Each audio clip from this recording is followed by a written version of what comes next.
There was a woman who came to me once, eyes red from crying, hands trembling as she clutched her purse. She told me she had tried everything.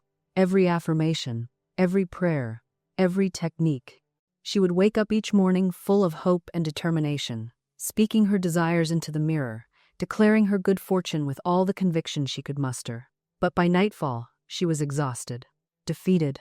The old fears would creep back in like thieves in the darkness, stealing every seed of faith she had planted during the day. And then one evening, I asked her a simple question that changed everything. I said, "My dear, what are you impressing upon your mind in those final moments before sleep claims you?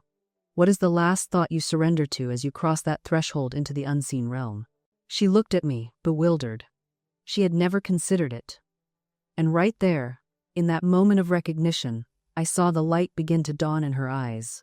Because you see, those precious minutes before sleep, that mystical hour when the conscious mind releases its iron grip and the subconscious opens like a flower to the night, that is when the real work happens.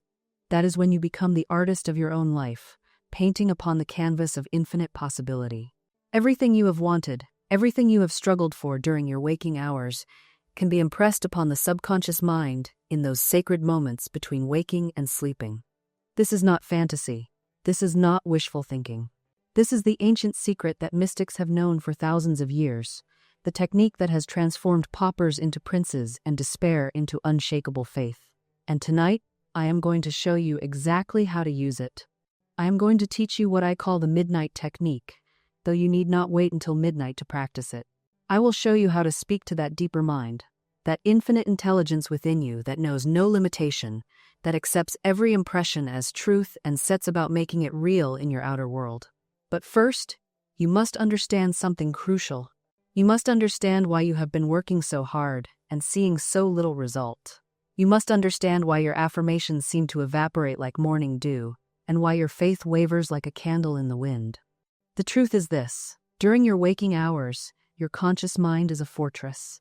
It is the guardian at the gate, the critic, the doubter, the one who says, "But that is not practical," or "People like me do not have those kinds of blessings," or "I have tried before and failed." Your conscious mind is saturated with the evidence of your senses. It sees your bank account.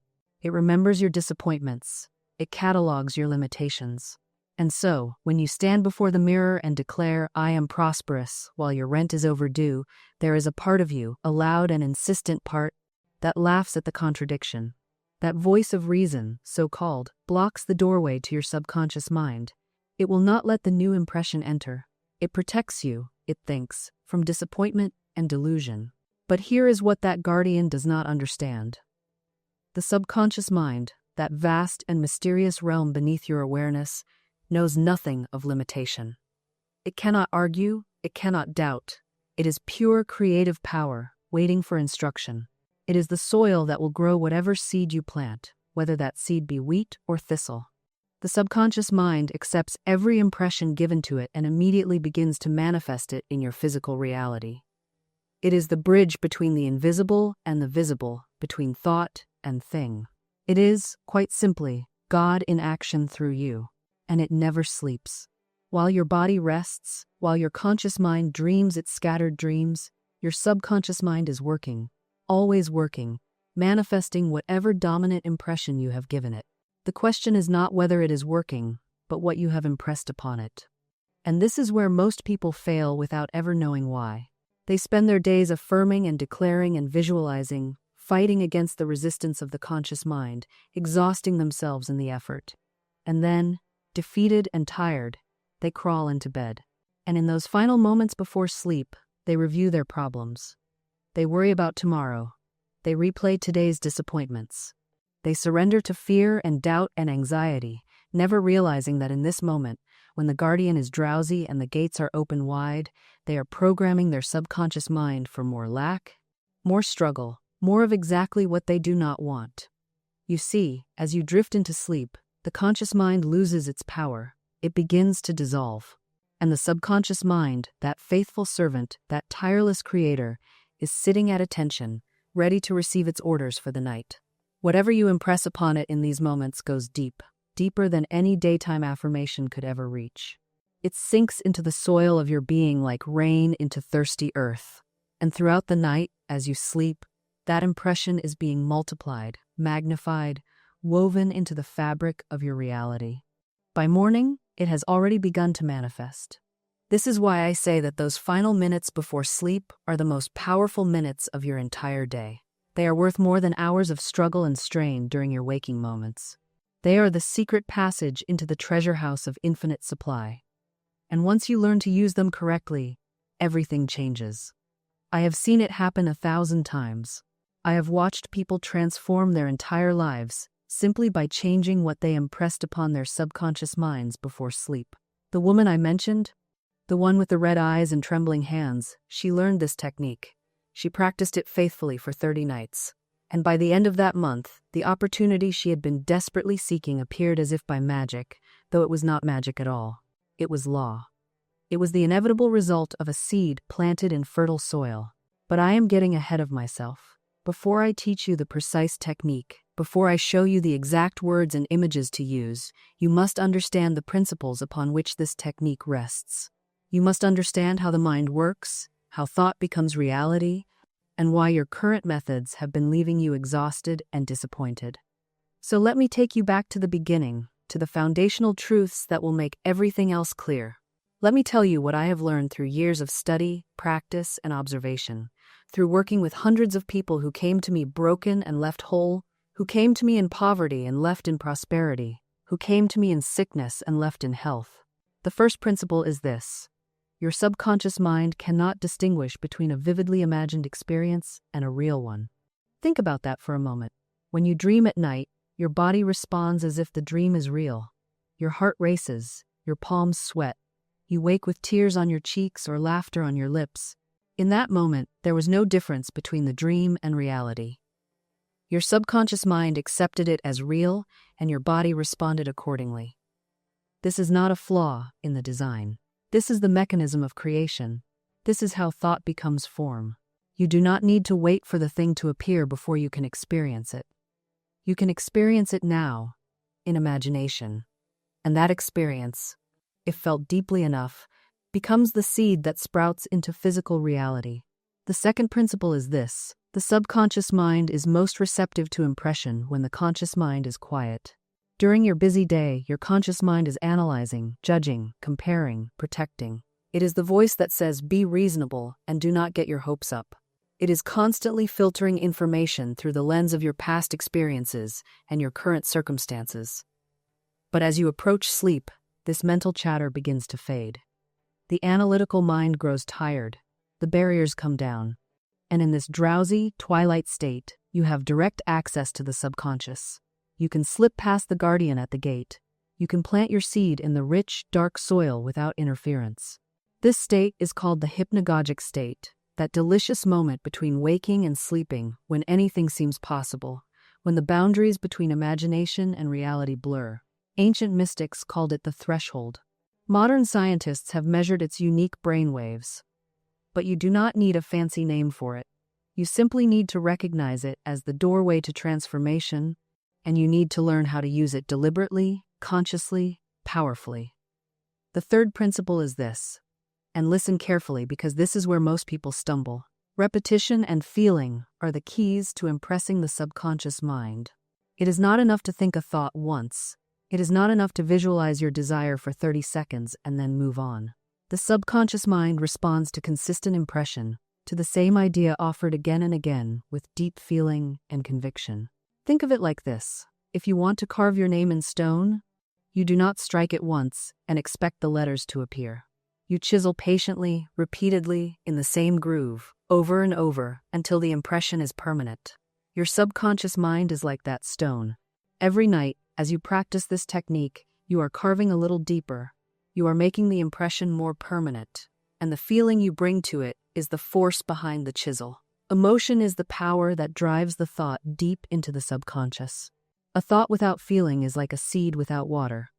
It may sit on the surface, but it will not take root. It will not grow. But a thought charged with emotion, with joy, with gratitude, with the feeling of the wish fulfilled, that thought sinks deep and grows strong.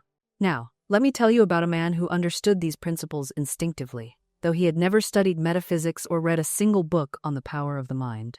He was a simple laborer, a dock worker with calloused hands and a humble heart. He came to me not seeking riches or fame, but something far more precious. His daughter was ill, you see, and the doctors had given her little hope. They spoke in grave tones about her condition, used words like incurable and progressive and time. But this man, this beautiful soul, refused to accept their verdict. He said to me, "Miss Shin, I cannot afford fancy treatments. I cannot pay for miracles. But I can dream, cannot I? I can imagine?" And I told him, yes, you can imagine. And that imagination, properly used, is the greatest power in the universe. I taught him the midnight technique. I told him exactly what I am about to tell you. I showed him how to use those precious moments before sleep to impress upon his subconscious mind a new reality. A reality in which his daughter was vibrant, healthy, full of life. Every night, as he lay in bed, he practiced. He did not beg. He did not plead. He did not rehearse his fears. Instead, he vividly imagined his daughter running, laughing, her cheeks pink with health. He felt the joy of it. He gave thanks for it as though it had already come to pass. He did this faithfully, night after night, even as the doctors shook their heads and his wife wept. And then something began to shift. Slowly at first, almost imperceptibly, his daughter had a day with more energy, then another. The decline stopped, color returned to her face. Within 3 months, she was well, not improved. Well, the doctors called it spontaneous remission, a medical mystery.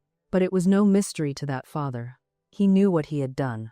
He had impressed a new pattern upon his subconscious mind, and that pattern had manifested in physical form. Now, I tell you this story not to suggest that you should ignore medical wisdom or rely solely on mental techniques for serious illness. I tell it to illustrate the astonishing power of the subconscious mind when properly directed, and the supreme importance of what you impress upon it in those vulnerable moments before sleep. That father could have spent those moments in worry and fear. He could have imagined the worst, rehearsed the funeral, tormented himself with what-ifs. And if he had done so, he would have been impressing those dark images upon his subconscious mind, giving it the blueprint for tragedy. But instead, he chose to impress the opposite. He chose to plant seeds of health and life. And the subconscious mind, faithful servant that it is, accepted that impression and made it real. This is the power you have. This is the tool you have been given. And most people never use it. Most people stumble into sleep with their minds full of problems, their hearts heavy with worry, never knowing that they are creating more of what they fear. But you are going to be different. Starting tonight, you are going to take command of those crucial moments.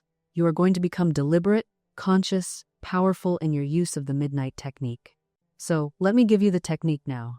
Step by step, exactly as I have taught it to hundreds of others who have transformed their lives through its faithful practice. First, you must prepare yourself during the day. This technique does not exist in isolation.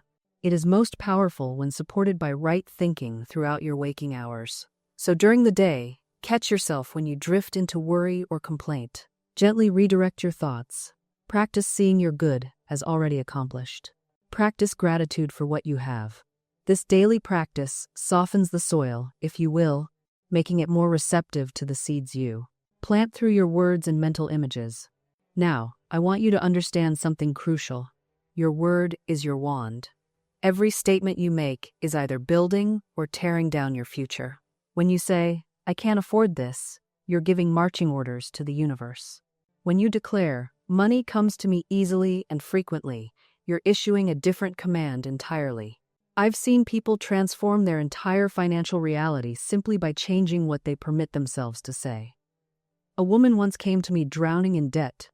Her favorite phrases were, "I'm always broke, money slips through my fingers, and I'll never get ahead." I asked her to completely stop making these declarations.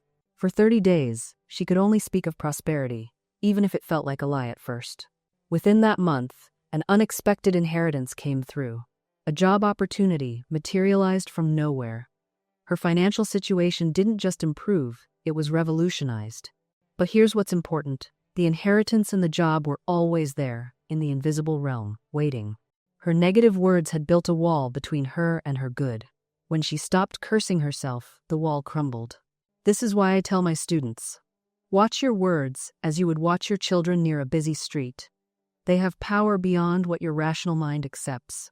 You are setting forces into motion with every sentence. And here's another layer to this.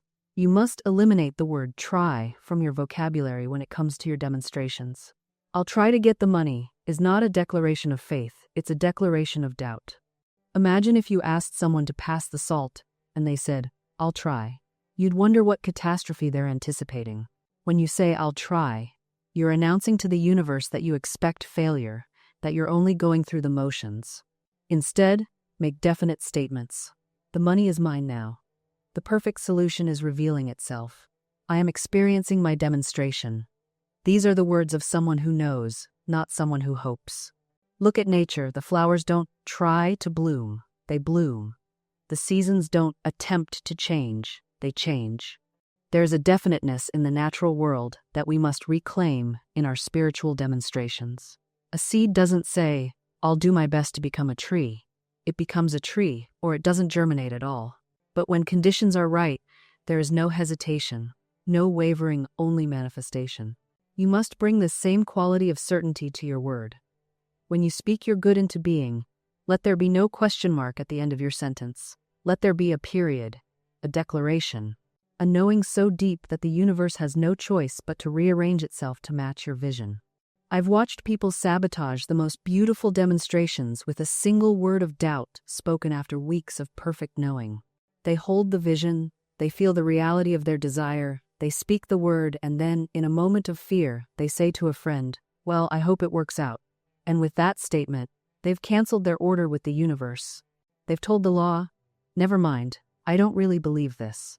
This is why I tell my students to guard their words as carefully as they would guard their most precious possessions. Your word is your most precious possession. It is the creative force within you. When you speak, you are not merely making sounds, you are setting causes into motion that must produce effects. Consider the story of the woman who needed exactly $300 by a certain date. She didn't say, I need $300 in a tone of lack. She said, I give thanks that the $300 that is mine by divine right now reaches me in perfect ways. She said it with such conviction that it became a statement of fact rather than a plea. And do you know what happened? She received a check in the mail, a refund she'd completely forgotten about for exactly $300. Not $295, not $305, exactly $300. The universe is precise. It is mathematical. It responds to the exact vibration of your word. When you speak with definite conviction, you get definite results. When you waver, when you speak one thing today and another tomorrow, you jam the machinery of your own demonstration. I have watched students sabotage their good for years by this very practice. They speak their word powerfully on Monday. I am prosperous, divinely guided, and supplied. Then by Wednesday, when the bills arrive, they cry out, I don't know how I'm going to make it through this month. What have they done? They've canceled their own prayer. They've neutralized their own power. The universe heard both statements with equal clarity, and confusion cannot create. This is why I say to my students, guard your words as a soldier guards his post. Your word is your wand. With it, you can create kingdoms or chaos. There is no in-between, no neutral territory where your words fall harmlessly to the ground. Every syllable vibrates out into the ethers, setting forces in motion that must, by divine law, return to you in manifested form. Now, some of you may ask, but what if I've already spoken wrongly? What if I've spent years declaring limitation and lack? My answer is this: begin now. This very moment is pregnant with possibility. The past has no power except what you give it through your present thought and word. You can neutralize years of wrong speaking with right speaking begun today and maintained with unwavering faith. I knew a woman desperately ill, given weeks to live by her physicians, who began to declare, I am whole, perfect, and complete. God's healing power flows through every cell of my body now. She spoke it when she felt weak. She spoke it when the pain came.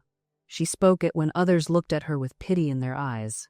She did not argue with the evidence before her. She simply continued to speak her word with calm, persistent knowing. Within 3 months, her doctors called it miraculous. I called it law. She had impressed her subconscious mind so completely with the picture of perfect health that her body had no choice but to conform. The intelligence within her, the same intelligence that formed her in the womb, responded to her definite declaration. Your word is your wand, and you must wield it with awareness. Every statement you make about yourself, about your health, about your circumstances, every single one is an order to your subconscious mind. And your subconscious mind is a faithful servant. It doesn't argue. It doesn't question whether your statement is wise or foolish. It simply accepts and proceeds to manifest. This is why you must guard your words as you would guard precious jewels. When you say, I always catch cold in the winter, you are giving your subconscious mind a direct order. When you declare, I can never remember names, you are impressing that limitation upon the infinite intelligence within you.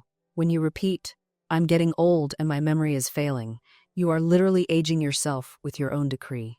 I've watched people sentence themselves to years of suffering with careless words spoken in a moment of fear or fatigue. They didn't realize they were setting law in motion. They thought they were merely describing their reality, but they were actually creating it.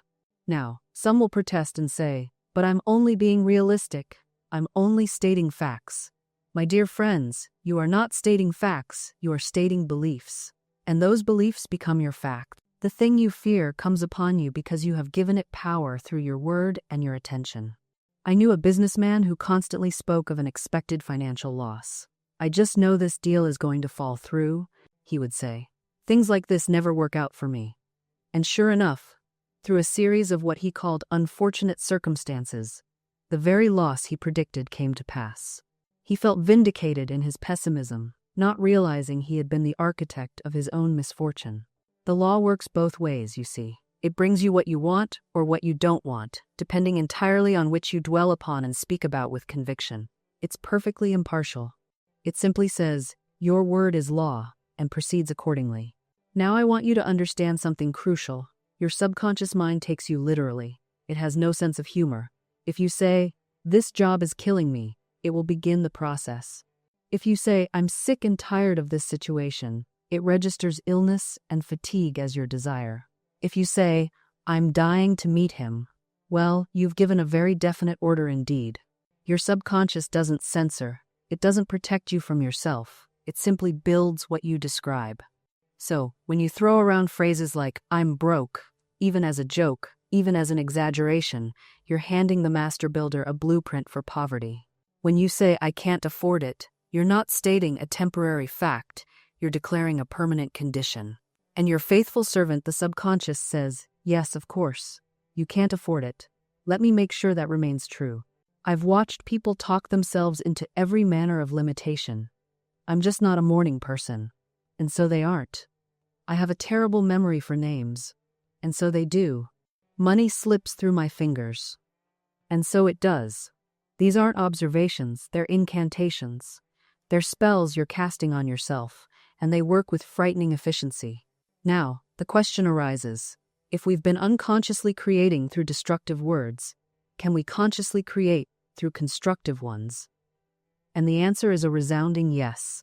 But, and this is crucial, you cannot simply paste positive words over negative beliefs. You cannot plant roses in soil you've poisoned with your own mouth and expect them to bloom. First, you must become aware. You must catch yourself in the act. This requires vigilance. For the next few days, I want you to listen to yourself as if you were a stranger. Notice what you say when you stub your toe, when someone cuts you off in traffic, when you check your bank balance. Notice the casual prophecies you make about your health, your relationships, your future. Don't judge them, just notice.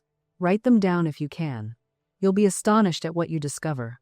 Most people are running around, speaking curses over their own lives and wondering why nothing grows. Once you've identified your habitual patterns, you can begin the work of replacement, not suppression replacement. When you catch yourself saying, I'm so stupid, stop, pause. Then say instead, I'm learning, I'm growing wiser every day. When you notice yourself complaining, nothing ever works out for me. Interrupt the pattern. Things are always working out for my highest good. Does this feel awkward at first? Absolutely. Will you feel like you're lying? Perhaps. But remember, you were lying before, too. You were lying when you said you were stupid, when you're actually brilliant and simply made a mistake.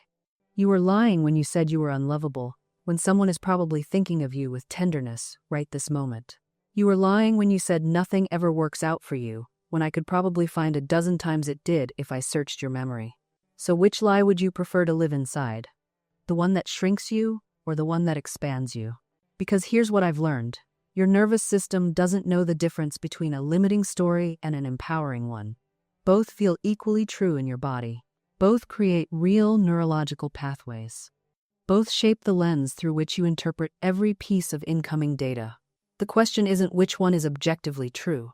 The question is, which one serves your becoming? I used to think humility meant making myself smaller. I thought it was virtuous to downplay my gifts, to hedge every statement with qualifications, to apologize for taking up space. I thought that's what good people did. But then I realized that's not humility. That's just fear wearing a spiritual costume. Real humility is telling the truth about both your limitations and your magnificence. It's saying, I'm still learning, and I'm genuinely talented in the same breath without contradiction. It's understanding that you're one small human among billions, while simultaneously knowing you have something irreplaceable to offer. False humility serves no one. It doesn't make others more comfortable, it makes them tense, wondering why you won't just own what's clearly yours. It doesn't make you more likable, it makes you forgettable, a person-shaped apology walking through rooms. And it certainly doesn't serve the world, which desperately needs you to stop playing small and start playing true. So let's practice a new kind of story. Not one that ignores your wounds, that's not what I'm suggesting, but one that doesn't make your wounds your entire identity. Try this. I've been hurt and I'm healing. I've failed and I'm learning. I've been afraid and I'm becoming brave anyway. Do you feel the difference? There's movement in those sentences. There's a trajectory. You're not frozen in your worst moment or defined by your deepest fear. You're in motion. You're evolving. This is the story that creates possibility. And when you're in possibility, you stop waiting for perfection. You stop holding your breath until every condition is ideal. You realize that action taken from faith, even small, imperfect action, carries more power than 1,000 perfect plans that never leave the page. I've watched people spend years preparing to start, preparing to speak, preparing to create, preparing to claim what's theirs. And all that preparation becomes a fortress they hide behind, calling it wisdom when it's really just fear wearing a respectable coat. You don't need more preparation. You need more faith. You need to take the step that's before you right now, with the resources you have, the clarity you've been given, and the inner knowing that whispers, now. Begin now. Because here's what I've discovered in my own journey. The universe doesn't reward your readiness, it rewards your willingness. When you're willing, the way opens. When you're willing, the right people appear. When you're willing, circumstances that seemed impossible suddenly rearrange themselves in your favor. I remember a woman who came to me, desperate to leave a situation that was suffocating her spirit. She had all the reasons why she couldn't. Not enough money, nowhere to go, people who depended on her. And every reason was true in the world of appearances. But I asked her one question. Are you willing to be free? She paused. Then she whispered, yes. That willingness was the crack in the dam. Within 3 weeks, an opportunity came that she never could have manufactured. A friend she hadn't spoken to in years reached out with an offer. Money arrived from an unexpected source. The path opened because she became willing before she became ready. You see, the universe doesn't wait for you to have it all figured out. It waits for you to say yes. It waits for your willingness to outweigh your fear. And the moment that shift happens inside you, everything outside you begins to respond. This is the dance of faith. Not blind hope, not foolish recklessness, but a deep knowing that when you align with truth, with love, with your highest vision, the universe conspires in your favor. Always. Without exception. So I'm asking you now, what are you willing to say yes to? What dream, what calling, what next step is waiting for your willingness? Not your perfection, not your complete understanding. Just your willingness to move forward, to trust, to claim what's already been prepared for you. Because you are ready. Not because you have everything figured out, but because you're here, you're listening, and something in you knows there's more. And that knowing is enough. You see, most people wait their whole lives for the perfect moment, the perfect plan, the perfect circumstances. They say, when I have more money, then I'll start my business. Or when I feel more confident, then I'll speak up. Or when everything aligns, then I'll take the leap. But here's what I've learned through years of watching divine timing unfold. The perfect moment is always now. Not because everything is perfect, but because now is the only moment you actually have power in. Tomorrow is a promise. Yesterday is a memory. But right now, in this very breath, you can make a different choice. You can speak a different word. You can claim a different reality. I once knew a woman who had been preparing to launch her creative work for 7 years. 7 years of getting ready. 7 years of courses and certifications and waiting to feel qualified enough. And one day she asked me, "Florence, when will I know I'm ready?" And I said to her, "Darling, you became ready the moment the desire was planted in your heart. Everything since then has just been fear dressed up as preparation." That hit her like lightning, because she realized she'd been hiding behind her endless preparation, using it as a shield against possible failure, possible judgment, possible disappointment. But here's what's beautiful. The moment she admitted that to herself, everything shifted. Not because she suddenly became more qualified, but because she stopped arguing with the call that was on her life. She stopped negotiating with her own destiny. Within 3 months, her work was out in the world. And not only that, it was being received with joy, with gratitude, with the exact response she'd been hoping for all those years she was preparing. The universe doesn't wait for you to feel ready. It waits for you to say yes. And your yes doesn't have to be loud. It doesn't have to be confident. It doesn't have to be accompanied by a 10-step plan and a safety net. Your yes can be shaky. It can be whispered. It can be, "I'm scared, but I'm doing it anyway." Because movement breaks the spell. Action interrupts the pattern of waiting. And the moment you take that first step, even if your knees are knocking, the universe rushes in to meet you. You don't have to see the whole staircase. You just have to take the first step. And then the next one appears, and then the next. I've watched people transform their entire lives with one brave action. One email sent, one phone call made, one conversation initiated, one boundary set. The woman who finally told her family she was leaving the corporate job to pursue art. She didn't have a plan. She didn't have savings. She just had a knowing that she couldn't die with her song still inside her. Within 3 months, she had her first gallery showing. Within a year, she was supporting herself doing what she loved. The man who reached out to the father who'd abandoned him 30 years ago, not because he thought it would go well, but because he was tired of carrying the weight of words unsaid.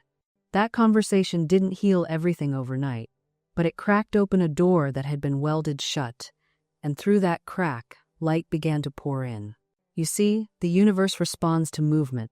It responds to courage. It responds to people who are willing to act even when they can't guarantee the outcome. And here's what I need you to understand. Your action doesn't have to be big. It doesn't have to be dramatic. It doesn't have to impress anyone. It just has to be honest. It just has to be yours.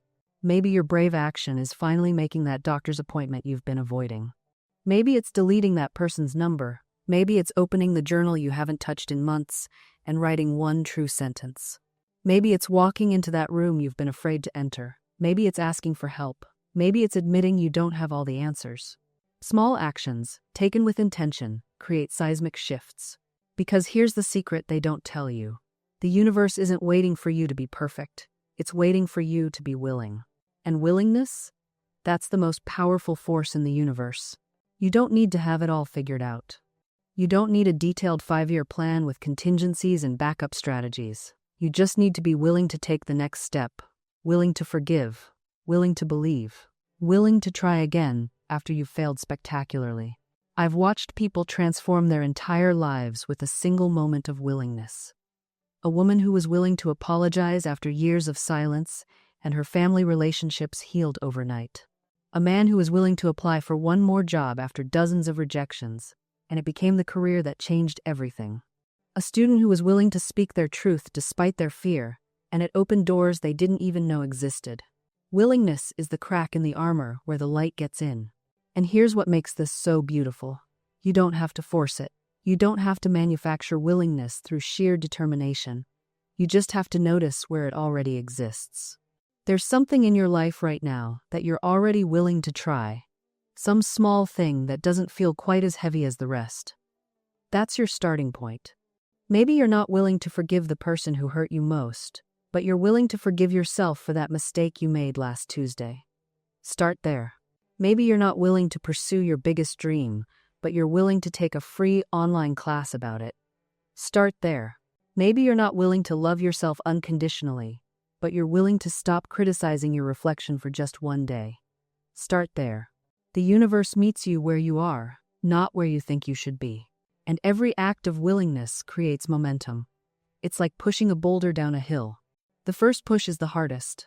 The boulder barely moves. You're sweating, straining, wondering if anything's happening at all. But then it shifts, just an inch, then another. And suddenly gravity takes over, and the momentum you created carries you forward with less effort than you ever imagined possible. This is the compound interest of spiritual growth. And here's what most people don't realize about spiritual momentum. It works in your favor even when you're resting. Just as a wheel keeps spinning after you stop pushing it, the consciousness you've built continues to attract, create, and manifest even in your sleep. I've seen people wake up to opportunities that seem to appear overnight, when in reality, they were the natural result of weeks or months of faithful mental work. This is why I always say, never underestimate the power of consistency over intensity. You don't need to spend 8 hours a day in meditation or affirmation. You need to spend 8 minutes with genuine conviction, repeated daily until it becomes as natural as breathing. The person who speaks their word once with unwavering faith will see faster results than the person who repeats affirmations 1,000 times while harboring doubt. But let's talk about what happens when you hit that inevitable plateau. Because you will hit one. Everyone does. You've been working your mental garden, speaking your word, visualizing your good, and suddenly, nothing seems to be moving. The bills are still there. The relationship still feels stuck. The opportunity still hasn't appeared. This is the moment when most people abandon the path, convinced that this spiritual stuff doesn't really work. Let me tell you what's actually happening during these plateau periods. Your subconscious mind is reorganizing itself. Think of it like renovating a house while you're still living in it. There's a period where everything looks worse before it looks better. The furniture is covered in dust sheets. There are tools everywhere. You can't find anything. But the foundation is being strengthened, the walls are being rebuilt, and something magnificent is taking shape beneath the surface chaos. During these times, your job is not to push harder. Your job is to hold steady. This is where you prove your spiritual maturity.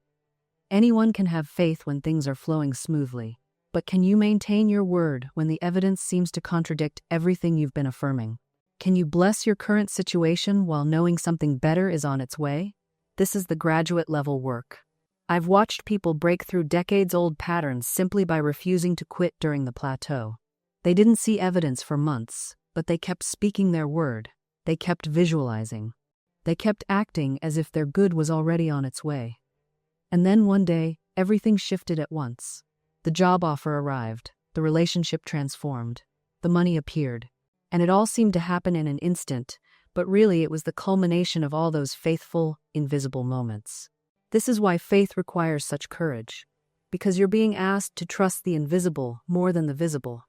You're being asked to hold steady when nothing seems to be happening. You're being asked to believe in the harvest when all you can see is dirt. And the world will call you foolish. They'll say you're being unrealistic, impractical, naive. They'll point to all the evidence that contradicts your vision. They'll remind you of your past failures, your current limitations, your logical impossibilities. But this is where you must become immovable. This is where you must plant your feet in the truth and refuse to be swayed. Not through stubbornness or denial, but through deep knowing. Through the kind of certainty that comes from understanding how this universe actually works. I learned this from watching nature itself. A seed doesn't worry about how it will become a tree. It doesn't question whether it has enough information or resources. It simply follows its inner blueprint. It trusts the intelligence that's coded into its very structure. And everything it needs shows up at exactly the right time. You are no different. You have an inner blueprint too, a divine design that's trying to express itself through you.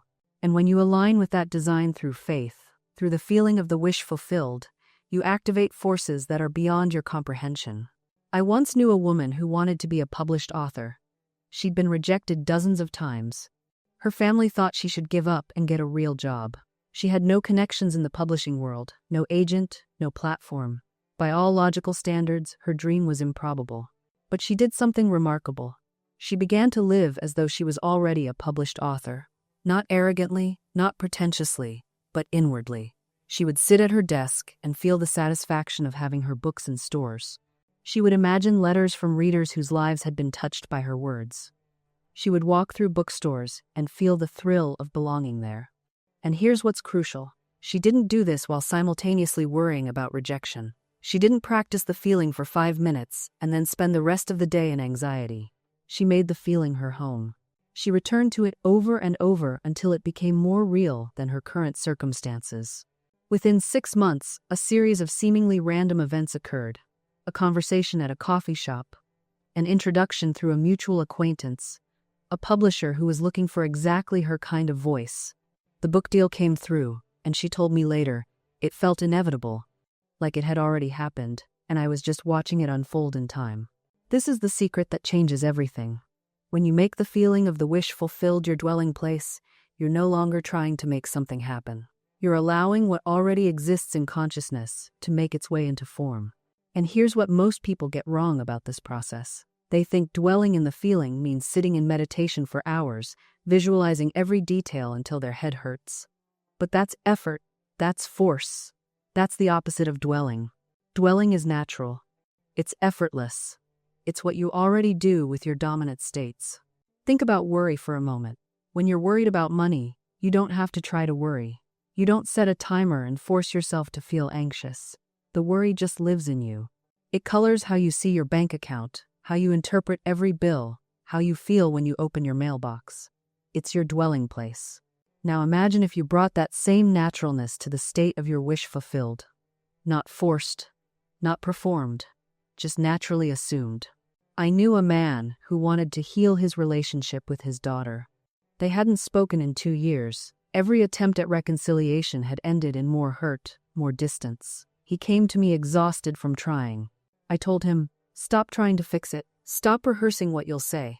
Stop imagining all the ways it could go wrong. Instead, dwell in the feeling of reconciliation already accomplished.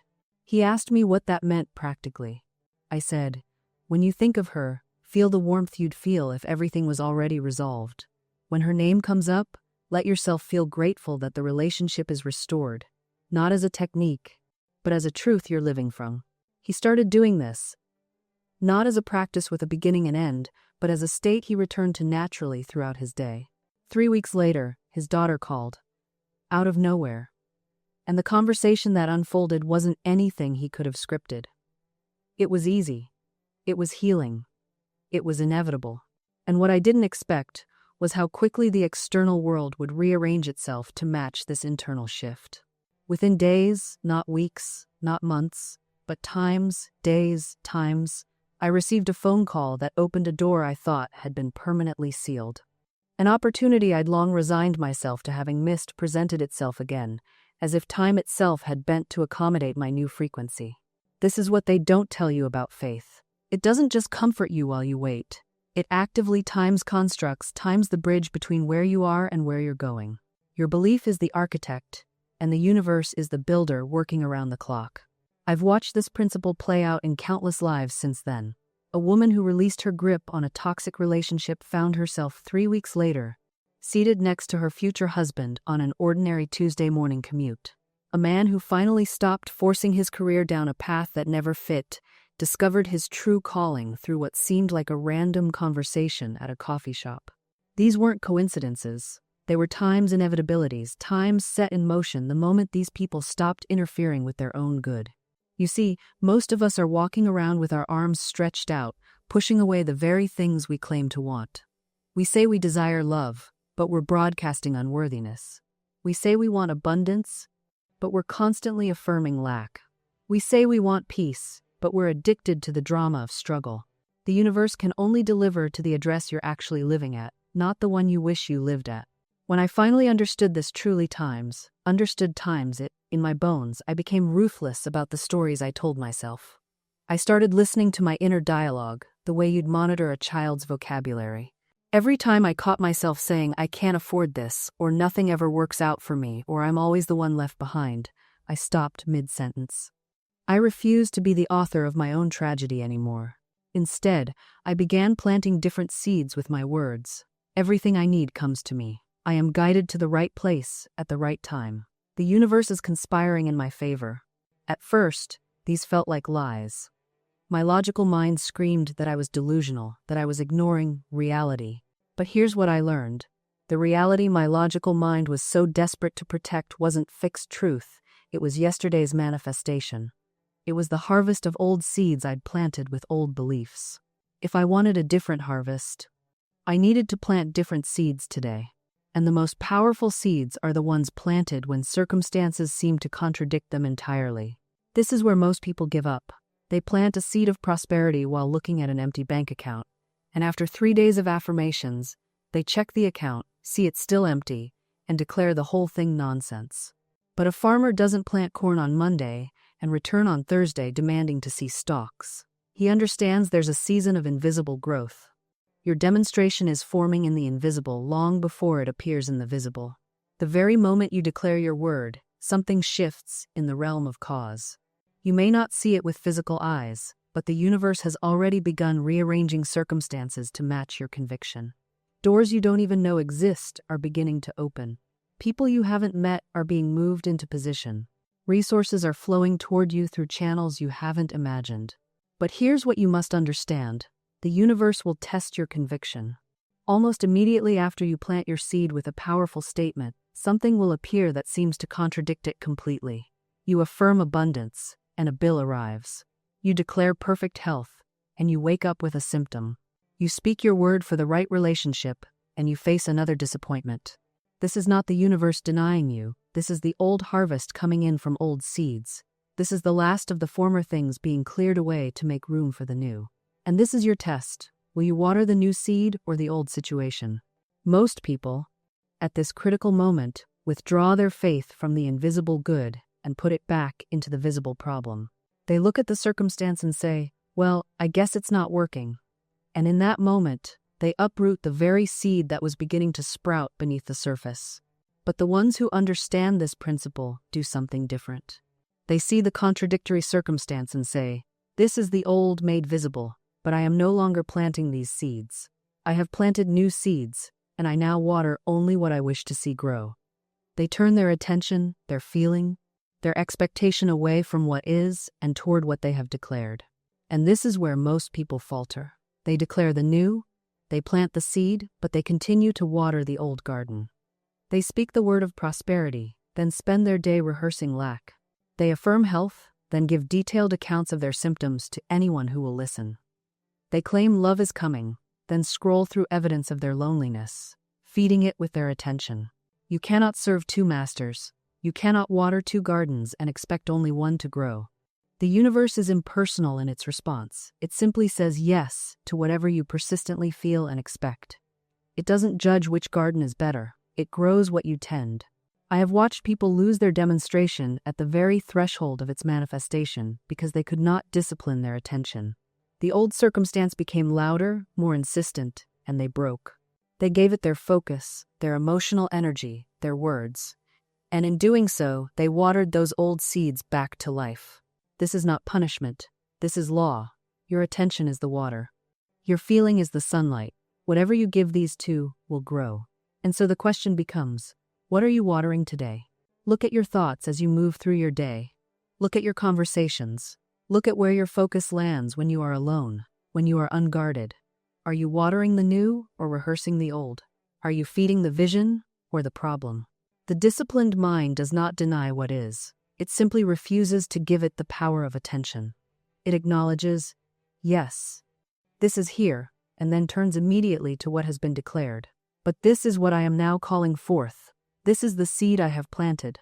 This is the garden I tend. And here is the final truth that changes everything. The demonstration is already complete. In the invisible realm, in the realm of cause, the moment you made your declaration with faith, it was done. What you are doing now is not creating it. You are allowing it to become visible. You are maintaining the vibration that lets it through.